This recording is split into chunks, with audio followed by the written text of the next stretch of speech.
India market invest মাইন্ডসেটে আপনাদের স্বাগত। যা চ্যানেল নতুন এসেছেন তাদেরকে বলো প্লিজ চ্যানেলটাকে সাবস্ক্রাইব করবেন, লাইক করবেন, বেল আইকনটা প্রেস করবেন, তার সাথে অল বাটনটা প্রেস করবেন, নোটিফিকেশন সঙ্গে সঙ্গে আপনাদের কাছে গিয়ে পৌঁছাবে। স্যার নিফটি ফিফটিকে দেখলে দেখা যাবে লাস্ট ট্রেডিং সেশনে অর্থাৎ ফ্রাইডেতে নিফটি কিন্তু প্রায় 2.5%-এর কাছাকাছি ভালো একটা আপসাইড মুভমেন্ট দেখিয়েছে অনেক দিন পর, এবং প্রায় 24,000-এর দোরগোড়ায় কিন্তু আবার চলে এসছে। তো এখান থেকে নিফটি কি আরও উপরে উঠবে, না এখান থেকে নিফটি আবার নিচে নামবে? কতগুলো ফ্যাক্টরের উপর ডিপেন্ড করছে নেক্সট উইকে কীরকম পারফরমেন্স করতে পারে নিফটি। চলুন সেই ফ্যাক্টরগুলো একটু দেখার বা বোঝার চেষ্টা করি যে নিফটি এখান থেকে কি ওপরে উঠবে নাকি আবারও নিচে নামবে। আমরা যদি ইউএসের মার্কেটকে দেখি, ডাউকে দেখলে দেখা যাবে প্রায় 1%-এর কাছাকাছি। S&P 500-কে দেখলে দেখা যাবে পজিটিভ ছিল, ন্যাসডাকও কিন্তু সামান্য হলেও পজিটিভ ছিল। তার পাশাপাশি যদি আমরা ইউরোপের মার্কেট দেখি, জার্মানির মার্কেট বলুন, ইউকের মার্কেট বলুন, ফ্রান্সের মার্কেট বলুন, আদার্স ইউরোপের মেজর মার্কেট বলুন, সবকটা কিন্তু খুব ভালো ক্লোজ দিয়েছে লাস্ট ট্রেডিং সেশনে অর্থাৎ ফ্রাইডেতে। তো গ্লোবাল মাহল যা বলছে সেটা কিন্তু পজিটিভের দিকেই বলছে, কোনো রকম কোনো নেগেটিভ নিউজ কিন্তু পাওয়া যাচ্ছে না গ্লোবালি থেকে। মার্কেটকে দেখলে দেখা যাবে মার্কেট কিন্তু আরেকটা নিউজের ওপরও ব্যাপক রিয়াক্ট করতে পারে, এবং সেই নিউজটা কিন্তু ভালো নিউজ, যেখানে ইলেকশনের রেজাল্ট, অ্যাসেম্বলি ইলেকশনের রেজাল্ট, যেখানে ঝাড়খণ্ডের রেজাল্ট বিজেপি জেএমএম উইন করেছে, 34টা পেয়েছে, বিজেপি 21 পেয়েছে। তো সেই জায়গায় দাঁড়িয়ে এখানে একটু খারাপ রেজাল্ট করলেও মহারাষ্ট্রে কিন্তু ফাটাফাটি রেজাল্ট করেছে বিজেপি এবং তার দল মিলিয়ে সংখ্যাগরিষ্ঠতা পেয়ে গেছে। বিজেপি একাই কি করেছে, 132টা পেয়েছে, যেটা স্যার 23 তারিখে রেজাল্ট ডিক্লেয়ার হয়েছিল, এবং এই রেজাল্টটাও কিন্তু মার্কেটকে ইম্প্যাক্ট করবে, কারণ ফাটাফাটি রেজাল্ট করেছে মহারাষ্ট্রে বিজেপি। তো এখান থেকে এক্সপেক্ট করা যেতে পারে কিন্তু এই নিউজটার জন্য মার্কেট কিন্তু আপসাইড মুভমেন্ট মেবি দেখাতে পারে, এবং দেখালে খুব ভালো আপসাইড মুভমেন্ট কিন্তু দেখাবে। এক্সপেক্ট করা যেতে পারে যে মার্কেট কিন্তু 24,000-কে ক্রস করতে পারে। দেখুন আমরা দেখেছিলাম যে কি আগের উইকে, লাস্ট উইকে, যে আদানি গ্রুপের ওপরে একটা ব্যাপক বড় ব্রিভেরি ফ্রডের এলিগেশন আনা হয়েছিল, যার জন্যে আদানি স্টকগুলো কিন্তু কোনোটা 15%, কোনোটা 20% মতন পড়েছিল। তারপর আমরা এটাও দেখেছিলাম যে গৌতম আদানি সেই যে এলিগেশন আনা হয়েছিল সেই এলিগেশনকে ডিনাই করছে, এবং তিনি বলছেন যে কি তার উপর যে এলিগেশন আনা হয়েছে সেটা হচ্ছে টোটালি মিথ্যে। কিন্তু স্যার ইউএসএ ইনভেস্টিগেশন চলছে, আমি সেদিনকেই জানিয়েছিলাম। তো ইনভেস্টিগেশন যখন চলছে এটা কিন্তু লেন্দি প্রসেসে চলবে। তো সেই জায়গায় দাঁড়িয়ে স্যার লেন্দি প্রসেসে চলবে মানে আনসার্টেনিটি রয়েছে। যদিও বা আমরা দেখেছিলাম ফ্রাইডেতে কিছু কিছু স্টকের মধ্যে কিন্তু রিকভারি দেখা গেছে আদানি গ্রুপের। তো লেটেস্ট নিউজ যেটা বলছে, দেখুন লেটেস্ট নিউজ যেটা বলছে সেটা কি বলছে, সেটা বলছে যে ইউএসের যে এই যে ব্রেভেরি কেস আদানি গ্রুপের ওপর লাগানো হয়েছে, এলিগেশন আনা হয়েছে, তার এগেনস্টে কিন্তু তাকে সামান পাঠানো হয়েছে। কিসের জন্য? ইউএসএ যাওয়ার জন্য। দেখুন দেখলে দেখা যাবে সামান পাঠানো হচ্ছে to explain their stand on the US securities and exchange কমিশনের সামনে। তো এখন দেখার বিষয় যে এই যে নিউজটা বা এই যে এলিগেশনটা কোন দিকে মোড় নেয়, আদানি গ্রুপ কি করে, যে এলিগেশনটা আনা হয়েছে সেটা সঠিক কিনা। যদি সঠিক হয় তাহলে কিন্তু আদানি গ্রুপের অবস্থা খুবই খারাপ হবে। আমি ভয় দেখাচ্ছি না, বাস্তবটা আপনাদের সামনে তুলে ধরার চেষ্টা করছি, কারণ এখানে কিন্তু ইউএসের সিকিউরিটি অ্যান্ড এক্সচেঞ্জ কমিশনও যুক্ত আছে। যেরকম আমাদের সেবি দেখে টোটাল ইকুইটি মার্কেটকে, সেরকম কিন্তু এই সিকিউরিটি অ্যান্ড এক্সচেঞ্জ কমিশন ইউএসের ইকুইটি মার্কেটকে দেখে। তো সেই জায়গায় দাঁড়িয়ে স্যার পরিস্থিতি কিন্তু খারাপ হতে পারে। তো জাস্ট ওয়েট অ্যান্ড ওয়াচ।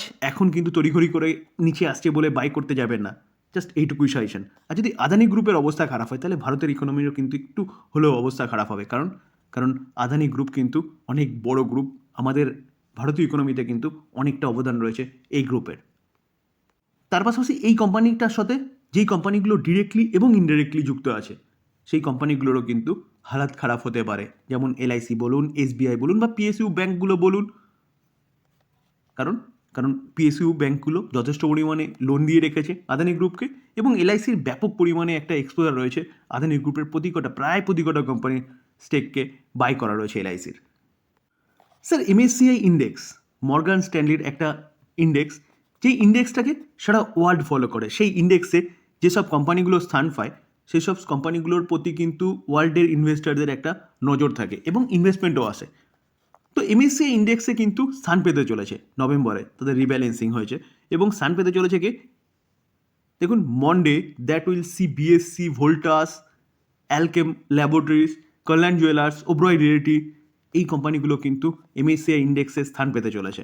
তো সেই জায়গায় দাঁড়িয়ে স্যার এই কোম্পানিগুলো অবশ্যই আপনি রাডারে রাখতে পারেন, কারণ এই কোম্পানিগুলোর মধ্যে কিন্তু ব্যাপক একটা এক্সপোজার দেখা যেতে পারে বা ইনফ্লো আসতে দেখা যেতে পারে, যেখানে এক্সপেক্ট করা হচ্ছে কি এই কোম্পানিগুলো MSCI গ্লোবাল স্ট্যান্ডার্ড ইন্ডেক্সে যদি স্থান পায়, তাহলে এফআই এর প্যাসিভ ইনফ্লো অ্যাপ্রক্সিমেটলি কত বলছে, $2.5 billion due to rebalancing, according to according to নুভামার রিসার্চ অনুযায়ী পাওয়া যাচ্ছে। তো নুভামার রিসার্চ অনুযায়ী কিন্তু 2.5 বিলিয়ন মানে অনেকটা ইনফ্লো আসতে পারে। তো এই কোম্পানিগুলো কিন্তু আপনি রাডারে রাখতে পারেন, বিশেষ করে কল্যাণ জুয়েলার্স বলুন, বিএসসি বলুন, ভোল্টাস বলুন, ওবরয় রিয়েলটি বলুন, এই কোম্পানিগুলো কিন্তু যথেষ্ট ফান্ডামেন্টাল স্ট্রং এবং ভালো কোম্পানি। তার পাশাপাশি আরেকটা ইম্পর্টেন্ট নিউজও কিন্তু এই উইকে আমরা পেতে চলেছি। সেটা কি, ইউএসের জিডিপি ডেটা, গ্রস ডোমেস্টিক প্রোডাক্টের যে ডেটা, সেটা দেখুন প্রিভিয়াস যা ডেটা প্রেজেন্ট করেছে তারা ফোরকাস্ট করেছিল কত, 3%। জিডিপি এসছে কত অ্যাকচুয়াল 2.8%। এটা রিলিজ হয়েছিল কত, 30শে অক্টোবর। তো যা এক্সপেক্ট করেছিল তার থেকে কিন্তু কম এসেছিল। ভালো হয়েছিল কি খারাপ হয়েছিল? অবভিয়াসলি খারাপ হয়েছিল। জিডিপি যত বাড়বে তত ভালো হবে। তো এই মাসেও কিন্তু জিডিপি ডেটা আসতে চলেছে। কবে? চলুন সেটা দেখি। তো দেখলে দেখা যাচ্ছে জিডিপি কবে আসতে চলেছে। জিডিপি আসতে চলেছে কিন্তু 27শে নভেম্বর। প্রিভিয়াস এসছে কত, 2.8। এক্সপেক্টেড এখনও কিছু দেয়নি বা পাওয়া যাচ্ছে না, সেটা আমরা পরে পাবো। এবং অ্যাকচুয়াল ডেটা পাবো কবে, 27শে নভেম্বর 2024। তো 27শে নভেম্বর 2024 অবভিয়াসলি আমাদের মার্কেট ক্লোজ হয়ে যাওয়ার পরে আমাদের ইম্প্যাক্ট আমরা দেখতে পারবো 28শে নভেম্বর।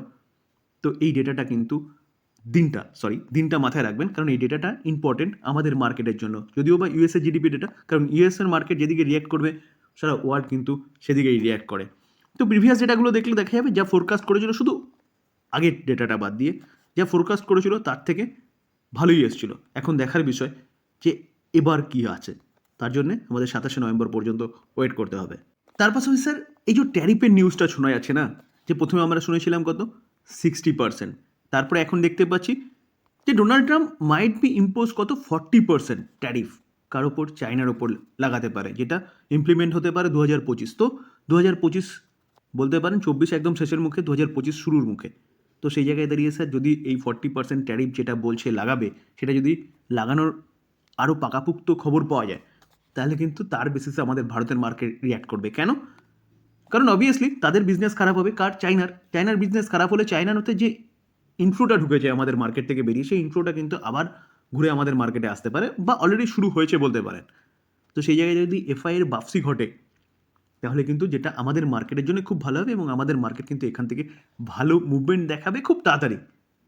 এখন দেখার বিষয় যে এই নিউজটা কোন দিকে গড়ায় বা কত তাড়াতাড়ি আসে বা ইমপ্লিমেন্ট হয়।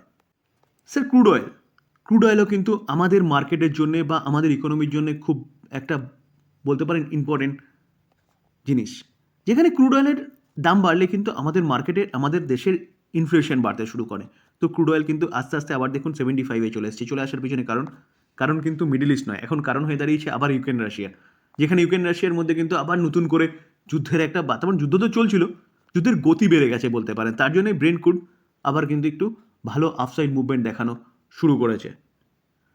তো এর দিকে অবশ্যই আমাদের নজর থাকবে, কারণ এ যত বাড়বে তত কিন্তু আমাদের মার্কেটের জন্য খারাপ হবে স্যার। এই ডেটা দেখলে দেখা যাবে, দেখুন ফরেন ইনস্টিটিউশন ইনভেস্টর এখনও পর্যন্ত আমাদের মার্কেটে কিন্তু কন্টিনিউয়াসলি বিকোয়ালি করছে।